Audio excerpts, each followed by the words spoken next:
Hey, what's up? It is Emily, and welcome back to my YouTube channel, or welcome back to another episode of The Straight Shooter Recruiter. For those of you who don't know me, my name's Emily Durham. I'm a senior recruiter by day, career coach by night, and then podcast host somewhere in between all of that. Usually it's on the weekends.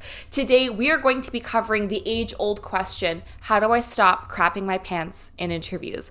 No, not literally. If you related to that in a literal sense, I am not the person that can help you out with that.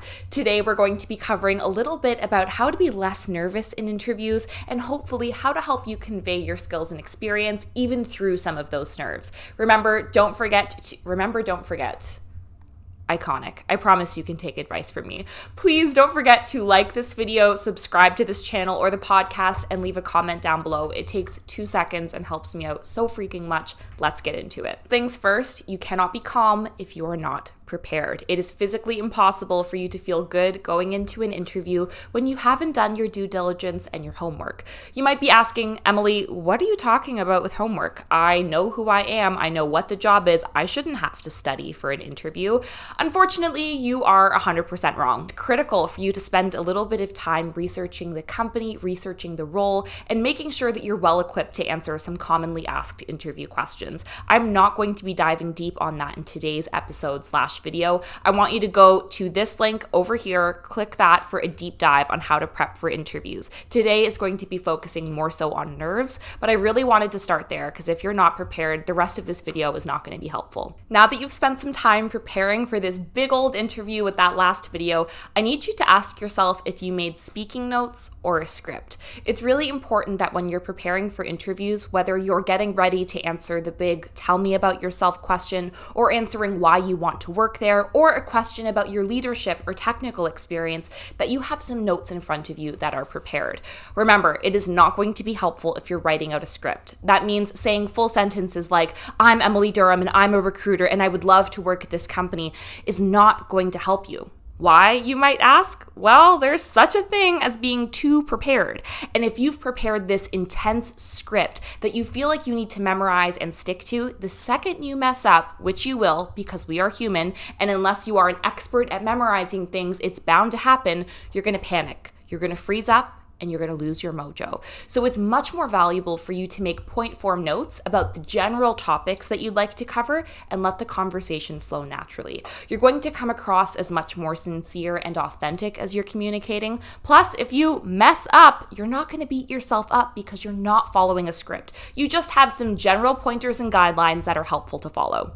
Then I'm going to get you to make like an influencer and record yourself. I need you to record yourself either delivering that big presentation that you're nervous about or answering common interview questions. It's really important that you're doing this a couple of times and then watching it back. You just recording it and then moving on is not going to help you. The goal is for you to record yourself doing an interview and watch it back, so you can see what the quality of your answers is like, but most importantly, so you can pick up on what your nervous habits are. I know for me, when I watch back some of my interviews or presentations, and especially my YouTube videos, I notice that when I'm nervous, I start to use a lot of filler words like, and you know. I start to fidget a little bit, and maybe my posture gets a little bit more slouched. AKA, my body language is giving away that I am nervous. So it doesn't even matter what I'm saying because my body is spoiling all of it either way. So watch back in your videos and pay attention to your body language. In addition to that, you can also pay attention, like I said, to the quality of your answers. So what can you do from there? Let's say you videotaped yourself answering interview questions and you notice that you have a few really not so helpful habits. Maybe it's filler words or getting really fidgety or being way too slouched when you're nervous. I need you to do one of two things. Either make those nervous habits work for you or get rid of them. What do I mean when I say you can make them work for you? My nervous habit is fidgeting, so I translate that to when I'm nervous to talking with my hands. It's still professional, it looks a little bit more calm, cool, and collected, but keeps my body busy. I'm literally doing it right now. Hopefully you can't tell that I'm nervous recording this video. Not sure what to do with my hands. Be good just to hold them down by your side. Yeah, great. Well, we're real happy with with what was going on. Other things you can do is that if you're a fast talker, use your breath to calm down how you're speaking and use that nervous energy and channel it into excitement, like smiles or exaggerated, expressions when you're telling a joke. The goal is to channel that nervous energy into something that's going to be much more well received. If you have questions about how you can channel your nervous tic or your nervous kind of behavior, leave that in the comments and I'll give you some ideas. But naturally, there are going to be some habits or things that you do that you cannot make work, that they are just straight up bad news. So what you need to start looking at in your videos when you're watching back is at what point do you start doing those things and actively make note in your mind during the interview when it's about to happen. So for example, if you're the kind of person to talk forever, if you get nervous and just speak and speak and speak and you word vomit, at what point do you start doing it? Is it when you don't know the answer to the question? Is it when you have too many examples? So really look at what causes you to have that not great behavior. Have some kind of precautionary measures in place. For example, those speaking notes are going to be really helpful. And remember, when you're in the interview and someone asks a question that would trigger this response, take a deep breath, be aware of it, and actively work against it. Though one of the biggest elements of anxiety in interviews is not knowing the answer, and I want to spend a second on this. In an interview, the goal is not for you to have all of the perfect answers. In fact, I don't think I've ever conducted an interview where a candidate got every single answer perfectly. And again, that is not the goal. The goal is for the interviewer to understand, A, if you're a fit for the team culture, for the organizational values, all of those great things, but ultimately they're looking to see what your thought process is. For example, if you're an engineer and you mess up in the coding interview, that's fine, because guess what? People mess up on the job all of the time.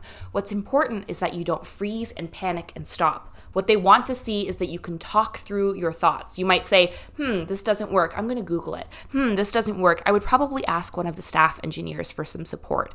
So in any kind of interview, if you don't know the answer, do not let that freak you out. Understand the goal of an interview is not to have the perfect answers. It's for you to be a great, well-rounded candidate who knows how to admit when they don't have the answers. If you don't know the answer to an interview question, the best thing you can say is, I don't know the answer to this, but here's how I would find it. Last tip that I'll leave you with in terms of being a little bit more confident, or at least coming across as more confident in your interviews, is becoming more confident outside of interviews. How comfortable do you feel speaking your mind in your day-to-day life? How comfortable do you feel, picking up the phone or answering emails? AKA, how much do you push yourself out of your comfort zone every day? The more you push yourself out of your comfort zone in all elements of your life, the less freaky an interview is going to feel. It's just going to be another one of the crazy things that you force yourself to do every once in a while. And as we know, I'm a huge fan of positive affirmations. Oh my God! I'm gorgeous! And having those superhero poses in advance of your interviews, but everyone says that. That's not rocket science. What is pretty darn unique is this whole videotape yourself, identify your bad behaviors, and have a game plan to stop them day of. I hope that this was helpful, and take a deep breath. I promise you are going to kill it in your next interview, okay? Let me know how your next interview was in the comments. Let me know if you have any questions or concerns. Please don't forget to check out my other channels, my Instagram, my TikTok, I guess you're already on my YouTube channel or my podcast, whatever. Let's hang out on the internet. Thank you so much for your time. I will talk to you soon and have an amazing rest of your week.